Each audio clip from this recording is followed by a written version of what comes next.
कराची के मुख्तलिफ मकामात पर दो मजहबी जमातों के धरने जारी हैं। मुश्तिल अफराद ने पथराव करके मोबाइल के शीशे तोड़ दिए हैं। धरने नुमाइश चौरंगी, अबू अल हसन अस्फहानी रोड, कामरान चौरंगी, लजबिला चौक, नागन चौरंगी, औरंगी टाउन, शेरशाह चौक समेत दीगर मकामात पर दिए जा रहे हैं, जिसके बाइस ट्रैफिक की रवानी भी मुतासिर है। नुमाइश चौरंगी पर मुश्तिल अफराद ने पथराव करके मोबाइल के शीशे भी तोड़ दिए हैं। नुमाइश चौरंगी पर मुजाहिरीन और पुलिस के दरमियान होने वाले तसादुम का मुकदमा सोल्जर बाजार थाने में दर्ज कर लिया गया। मुकदमे में अल्लामा हसन जफर नकवी और असगर शहीदी समेत 5 उलेमा को नामजद किया गया है।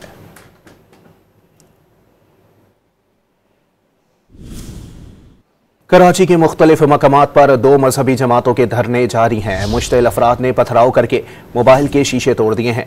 धरने नुमाइश चौरंगी, अबू अल हसन अस्फहानी रोड, कामरान चौरंगी, लजबिला चौक, नागन चौरंगी, औरंगी टाउन, शेरशाह चौक समेत दीगर मकामात पर दिए जा रहे हैं, जिसके बाइस ट्रैफिक की रवानी भी मुतासिर है।